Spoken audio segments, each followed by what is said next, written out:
Hello friends, welcome to educational Mandir. Friends, आज की video में हम यूजीसी नेट हिस्ट्री का जून 2007 का क्वेश्चन पेपर सोल्व करेंगे। तो चलिए शुरू करते हैं। इसमें जो है वो सबसे पहले गद्यांश दिया गया है और इसके आधार पे जो है हमें क्वेश्चंस के आंसर देने हैं। तो पहला जो क्वेश्चन है वो है लेखक का लक्ष्य है। ऑप्शन ए, भारतीय विचारधारा का पश्चिमी जगत की विचारधारा पर प्रभाव का वर्णन करना। ऑप्शन बी, नव हिंदू मिशनों का यूरोप और अमेरिका में हुए प्रभावों का वर्णन करना।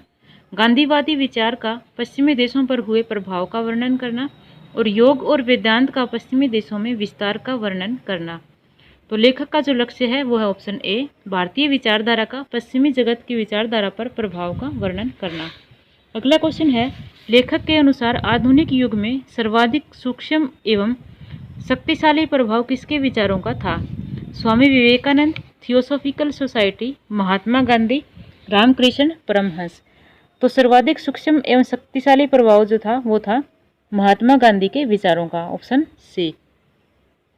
नेक्स्ट है, निम्नांकित में से कौन जर्मन दार्शनिक था जिसने भारतीय विचारधारा का ऋण खुलेआम स्वीकार किया है? इमर्सन, वाल्ट व्हिटमैन, शोपेनहावर और थोरो। तो इसमें जो जर्मन दार्शनिक था वो था ऑप्शन सी, शोपेनहावर। अगला क्वेश्चन है, अंग्रेजी भाषा भाषी संसार में कहाँ भारतीय विचारधारा का प्रभाव सर्वाधिक अनुभव किया गया था? तो सर्वाधिक अनुभव किया गया था अमेरिका में, ऑप्शन डी। नेक्स्ट क्वेश्चन है, गद्यांश के विषय को विकसित करने के लिए लेखक की विधि है? विश्लेषणात्मक, विवरणात्मक, प्रशंसात्मक, पक्षपातपूर्ण। तो लेखक की जो विधि है वो है विश्लेषणात्मक, ऑप्शन ए। मानव सम प्राणी जो प्राज्ञ मानव होमोसैपियन से प्रजाति रूप से भिन्न था उसे कहा जाता है?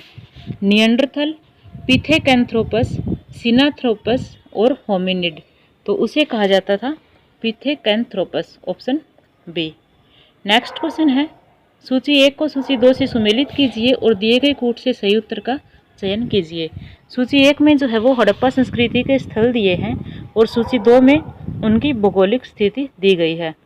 तो सबसे पहले जो ऑप्शन ए सुतका कोह है ये है बलूचिस्तान में, सोरतुगई जो कि अफगानिस्तान में है, कोटलानिक खां ये है पंजाब में और देसलपुर गुजरात में। तो इस तरह से जो इसका राइट आंसर है वो है ऑप्शन बी। नेक्स्ट क्वेश्चन है, युद्ध के निम्नलिखित शस्त्रों में से कौन हड़प्पा संस्कृति में उपलब्ध नहीं हुए हैं? नीचे दिए गए कूट से सही उत्तर का चयन कीजिए। तो जो हड़प्पा संस्कृति में उपलब्ध नहीं हुए हैं वो है तलवार, ढाल और शिरस्त्राण, ऑप्शन 2, 3 और 4। धनुष और बाण जो है वो हड़प्पा संस्कृति में उपलब्ध हुए हैं। तो इसका जो राइट आंसर है वो है ऑप्शन डी। नेक्स्ट क्वेश्चन है, हड़प्पा संस्कृति के किस स्थल से एक विशाल द्वार, वृत्ताकार स्तंभ आदि के रूप में पाषाण स्थापत्य के उदाहरण प्राप्त हुए हैं? धोलावीरा, बनावली, राखीगढ़ी, भगवानपुरा। तो ये हमें प्राप्त हुए हैं धोलावीरा से, ऑप्शन ए। अगला क्वेश्चन है,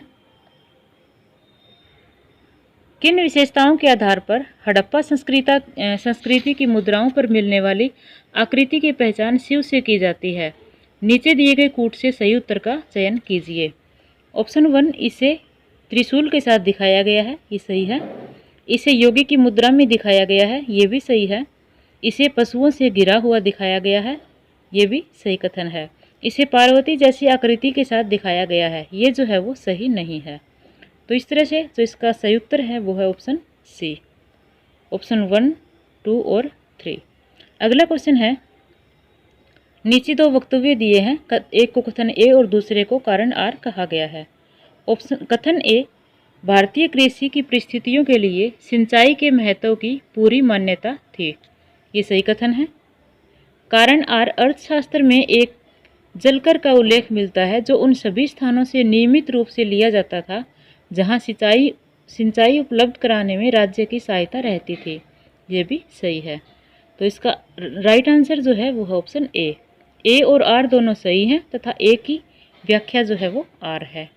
नेक्स्ट क्वेश्चन है, निम्नलिखित ग्रीक को रोमन लेखकों को कालानुक्रम में व्यवस्थित कीजिए और नीचे दिए गए कूट से सही उत्तर का चयन कीजिए। तो इनका जो क्रम है वो हमें देखना है। इसमें सबसे पहले जो यात्री आया था वो है ऑप्शन 1 टीसीएस। उसके बाद सेकंड नंबर पे जो है वो था स्ट्रैबो, तीसरे नंबर पे प्लिनी और फिर टोलमी। तो इस तरह से जो इसका राइट आंसर है वो है ऑप्शन ए। अगला क्वेश्चन है, निम्नलिखित अभिलेखों को कालानुक्रम में व्यवस्थित कीजिए और नीचे दिए गए कूट से सही उत्तर का चयन कीजिए। तो इसमें जो सबसे पहले नंबर पे अभिलेख है वो है पृथक कलिंग का अभिलेख। उसके बाद जो सेकंड नंबर पे है वो है नहपान का नासिक गुहा लेख। तीसरे नंबर का जो है वो है बेसनगर गरुड़ स्तंभ लेख और फिर सोहगोरा ताम्रपत्र अभिलेख। तो इस तरह से जो इसका राइट आंसर है वो है ऑप्शन ए। अगला क्वेश्चन है, निम्नलिखित में से कौन सा युग्म सही सुमेलित नहीं है? रुद्रदामन का जूनागढ़ अभिलेख तुसास्प ये सही सुमेलित है। खारवेल का अथी गुम्फा अभिलेख पार्श्वनाथ ये जो है वो सही नहीं है। चंद्रगुप्त द्वितीय का उदयगिरी गुहा अभिलेख वीर सेन साब ये भी सही है। कुमारगुप्त तथा बंधु वर्मा का मंदसौर पाषाण अभिलेख वत्स भट्टी ये भी सही है। तो इसका जो राइट आंसर है जो सुमेलित नहीं है वो है ऑप्शन बी। अगला क्वेश्चन है, सूची 1 को सूची 2 से सुमेलित कीजिए और दिए गए कूट से सही उत्तर का चयन कीजिए। सूची 1 में शासक दिए गए हैं और सूची 2 में सिक्के पर अंकित आकृति। तो इनका जो है हमें सही मिलान करना है। तो चंद्रगुप्त द्वितीय जो है इसके सिक्कों पर आकृति थी चक्र और पुरुष की। अगला है अगोथोक्लेज जिसके सिक्कों से वो है बलराम की आकृति के सिक्के मिले हैं। क्षत्रप राजोवुल पल्लस और कनिष्क अर्दोक्सो। तो इस तरह से जो इसका राइट आंसर है वो है ऑप्शन ए। अगला क्वेश्चन है, निम्नलिखित में से किस अभिलेख से शैव धर्म के पाशुपत संप्रदाय पर महत्वपूर्ण प्रकाश पड़ता है? ऑप्शन ए कुषाण नरेश का तक्षशिला रजत पत्र अभिलेख। ऑप्शन बी चंद्रगुप्त द्वितीय का मथुरा स्तंभ लेख। कुमारगुप्त प्रथम का करमदंडा शिवलिंग अभिलेख और मोखरी नरेश ईशान वर्मा का हरहा अभिलेख। तो इसका जो राइट आंसर है वो है ऑप्शन डी मोखरी नरेश ईशान वर्मन का हरहा अभिलेख। कन्नौज के जो मोखरी शासक ईशान वर्मन थे उसके हरहा को शैव धर्म से संबंध किया जाता है।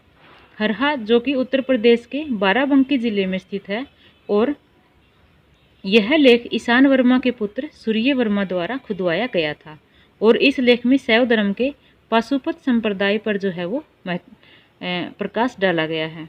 अगला क्वेश्चन है, पदितुपत्तु निम्नलिखित में से किन राजाओं की स्तुतियों का संग्रह है? चोल, चेर, पांड्य इनमें से कोई नहीं। तो इसमें जो चेर है, चेर राजाओं की स्तुतियों का संग्रह जो है वो पदितुपत्तु में किया गया है। पदितुपत्तु जो कि एक संगमकालीन साहित्य है। अगला है, निम्नलिखित में से कौन सा सही सुमेलित है? कुरल कंबन ये सही सुमेलित नहीं है। अहनानूरू परनर ये भी गलत है। पुरनानूरू मामूलनर सही नहीं है। शिल्पादिकारम इलंगो वाडिगल ये जो है वो सही सुमेलित है। तो ऑप्शन डी जो है वो इसका राइट आंसर है। ये जो शिल्पादिकारम है ये इलंगो आदिगल की रचना है और ये जो शिल्पादिकारम है ये एक तमिल महाकाव्य है जो कि चेर शासक सेन गुट्टुवन का विस्तृत विवरण प्रदान करता है। अगला क्वेश्चन है, नीचे दो वक्तव्य दिए गए हैं, एक को कथन ए कहा गया है और दूसरे को कारण आर। कथन ए, नालंदा के एक ताम्रपत्र से हमें ज्ञात होता है कि पाल नरेश देवपाल ने सुवर्ण द्वीप तथा यव द्वीप के शासक बालपुत्र देव के द्वारा नालंदा में निर्मित एक बौद्ध विहार के रख रखाव के लिए 5 ग्राम दान में दिए थे। बिल्कुल सही कथन है। कारण आर, पाल नरेश मुख्यतः बौद्ध धर्म के संरक्षण के लिए सुविदित है, ये भी सही है। तो इसका जो राइट आंसर है वो है ऑप्शन ए और आर दोनों सही हैं तथा ए की सही व्याख्या आर है। अगला है, सूची 1 को सूची 2 से सुमेलित कीजिए और दिए गए कूट से सही उत्तर का चयन कीजिए। सूची 1 में जो है विचारक दिए गए हैं और सूची 2 में इतिहास की अवधारणा। तो स्पेंगलर ने जो अवधारणा दी है वो है इतिहास अतीत के अनुभवों का पुनर्विधायन है। ट्रेवलियन की जो है वो है ऑप्शन 4, इतिहास का महत्व वैज्ञानिक नहीं है, इसका वास्तविक महत्व जो है वो शैक्षिक है। ऑक्सफोर्ड की जो डेफिनेशन है वो है ऑप्शन 2, इतिहास की परिसमाप्ति वर्तमान में होती है न कि भविष्य में। और कॉलिंगवुड की जो है वो है सच यह है कि इतिहास में अतीत वर्तमान के साथ बदलता है। तो इस तरह से जो इसका राइट आंसर है वो है ऑप्शन सी। अगला क्वेश्चन है, नीचे 2 वक्तव्य दिए गए हैं, एक को कथन ए और दूसरे को कारण आर कहा गया है। कथन ए, बलबन ने राजसत्ता की प्रतिष्ठा और शक्ति बढ़ाने की चेष्टा की एवं समस्त अधिकारों को सुल्तान के हाथों में केंद्रित करना चाहा। तो ये सही कथन है। कारण आर, वह मंगोलों को अमीर वर्ग में भर्ती करना चाहता था। ये कथन जो है वो सही नहीं है। तो इस तरह से जो इसका राइट आंसर है वो ऑप्शन सी। ए सही है किंतु आर गलत है। अगला क्वेश्चन है, अलग अलग समय पर विभिन्न सूफी सिलसिलों का भारत में सूत्रपात हुआ। निम्नलिखित में से इन सिलसिलों के सूत्रपात के सही कालक्रम का चयन कीजिए। तो इनका जो सही कालक्रम है वो है सबसे पहले जो है चिश्ती सिलसिला, उसके बाद सुहरावर्दी, फिर नक्शबंदी और फिर कादरी। तो इस तरह से ऑप्शन बी जो है वो इसका राइट आंसर है। अगला क्वेश्चन है, सूची 1 को सूची 2 से मिलाना है। तो सूची 1 में जो है वो महिला भक्ति संत दिए गए हैं और सूची 2 में उनके संप्रदाय। तो इनका जो सही मिलान हमें करना है। सबसे पहले जो अक्का महादेवी है वो संबंधित है वीर शैव संत। लाल देव जो है वो है शैव भक्त कवित्री।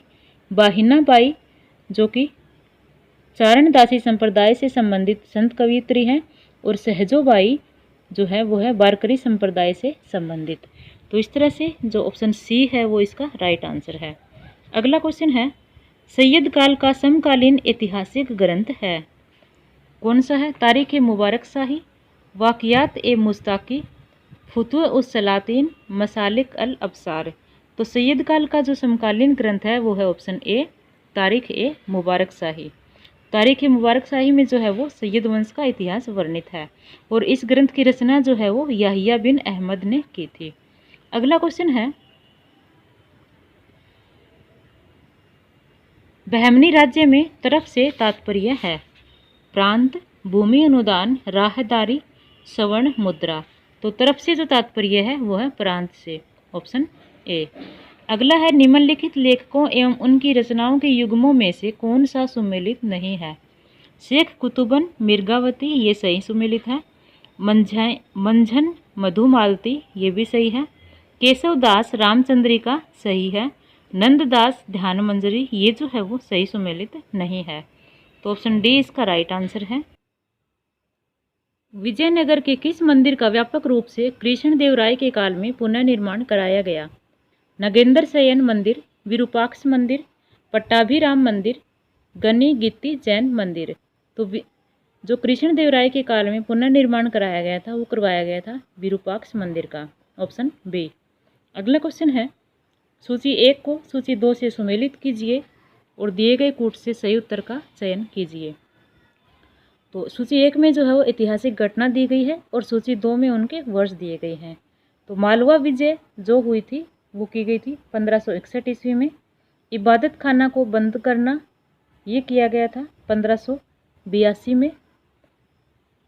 इलाही संवत का सूत्रपात जो है वो किया गया था 1584 में और उड़ीसा विजय जो है वो की गई थी 1592 में। तो इस तरह से जो इसका राइट आंसर है वो है ऑप्शन ए। अगला क्वेश्चन है,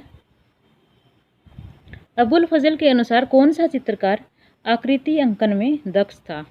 अब्दुल समद, दसवंत, मीर सैयद अली और बसावन। तो इसमें जो बसावन है वो चित्रकार आकृति अंकन में दक्ष था। बसावन जो है वो अकबर के समय का सर्वश्रेष्ठ चित्रकार था और चित्रकला के सभी क्षेत्र जैसे रेखांकन, रंगों के प्रयोग, छवि चित्रकारी और भूत दृश्यों के चित्रण में जो है वो सिद्धहस्त था। और बसावन की जो सर्वोत्कृष्ट कृति है वो है एक कृष्णकाय घोड़े के साथ एक मजनू को निर्जन क्षेत्र में भटकते हुए दिखाना। अगला क्वेश्चन है,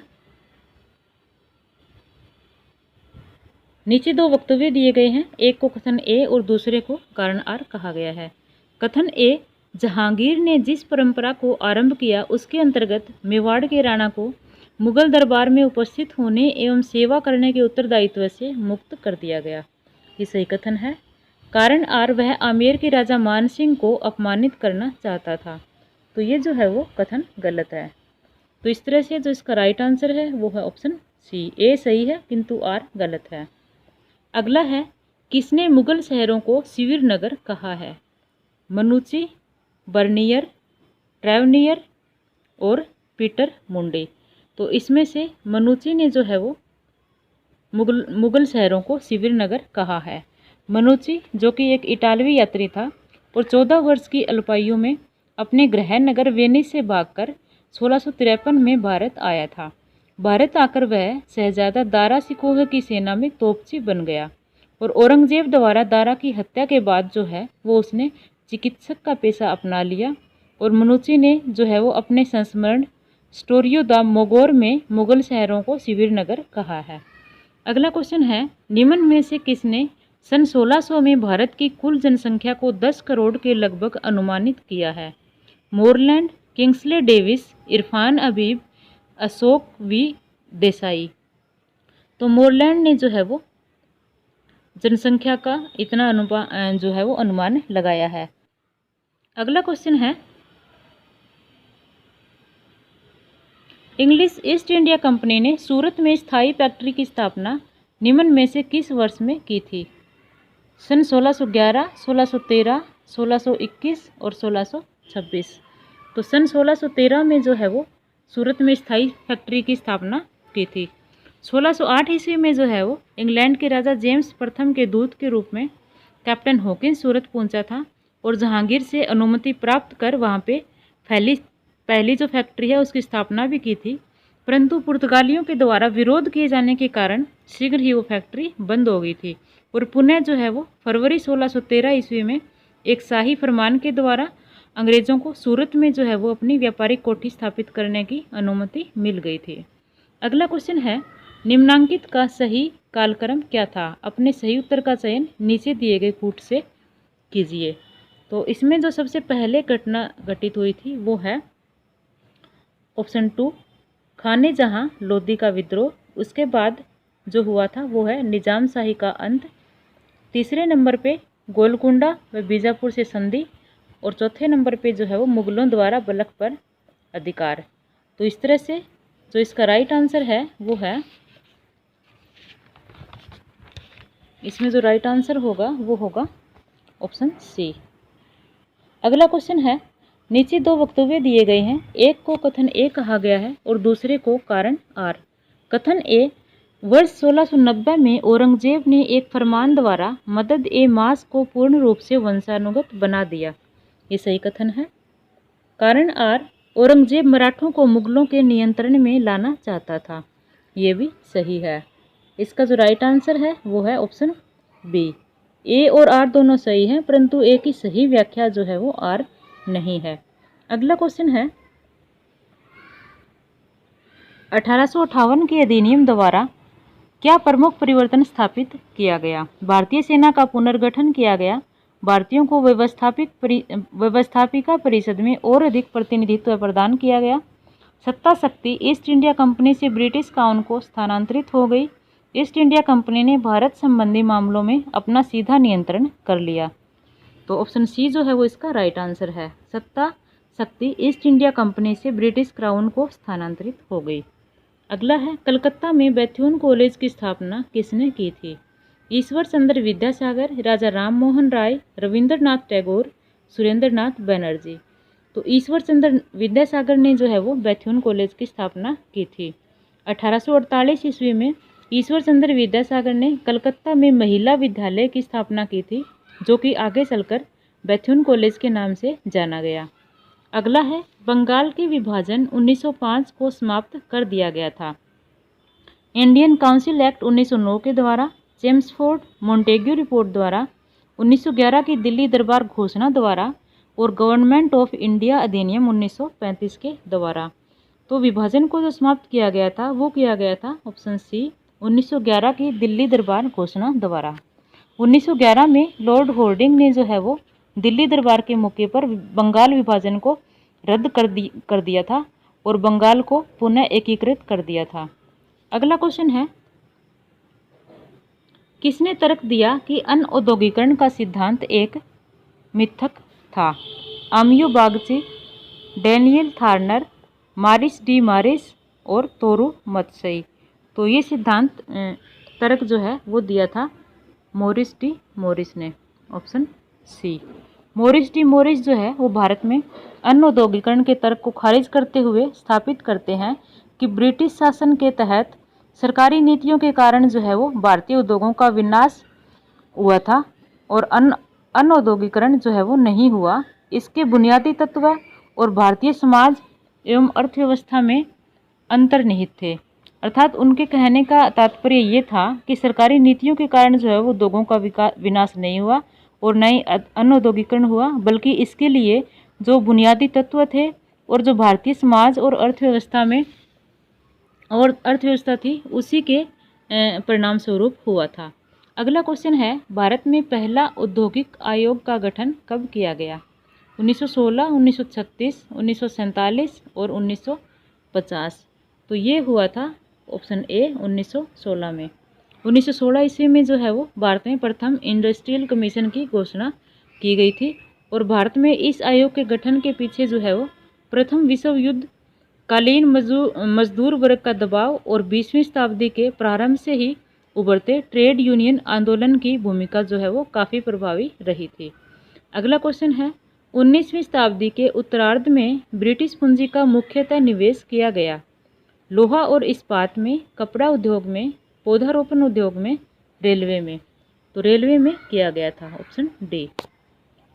1917 में अहमदाबाद मिल मजदूरों की हड़ताल में गांधी के हस्तक्षेप के कारण मजदूरी में वृद्धि हो गई। तो वृद्धि हुई थी वो हुई थी 35%, ऑप्शन डी। अगला क्वेश्चन है, प्रांतीय सरकार में द्वैध शासन की स्थापना की गई थी 1892 के अधिनियम द्वारा, 1909 के अधिनियम द्वारा, 1919 के अधिनियम द्वारा और 1935 के अधिनियम द्वारा। तो ये हुई थी ऑप्शन सी 1919 के अधिनियम द्वारा। 1919 के अधिनियम द्वारा जो है वो प्रांतों में द्वैध शासन की स्थापना की गई। इसके तहत प्रांतीय विषयों को आरक्षित और हस्तांतरित की श्रेणी में बांट दिया गया था। अगला क्वेश्चन है, चंपारण के सत्याग्रह 1917 में कृषकों का मुख्य असंतोष किसके बारे में था? अबवाबों या गैर कानूनी मांग के विरुद्ध, भूस्वामियों के उत्पीड़न पर, तिनकठिया व्यवस्था पर, भू राजस्व की मांग पर। तो ये असंतोष था तिनकठिया व्यवस्था पर, ऑप्शन सी। नेक्स्ट क्वेश्चन है, सूची 1 को सूची 2 से सम्मिलित कीजिए और दिए गए कूट से सही उत्तर का चयन कीजिए। चौधरी खली कुजमान का संबंध है वो है पाथवे टू पाकिस्तान। जवाहरलाल नेहरू जो है इनकी पुस्तक है डिस्कवरी ऑफ इंडिया।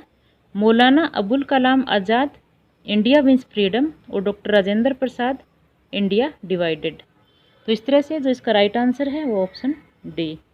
अगला क्वेश्चन है, रेशमी रुमाल तहकीक षड्यंत्र की योजना बनाई थी।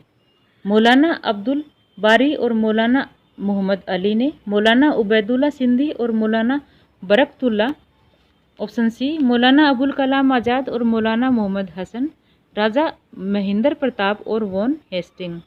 तो ये योजना बनाई थी ऑप्शन बी मौलाना अब्दुल सिंधी और मौलाना बरकतुल्ला ने।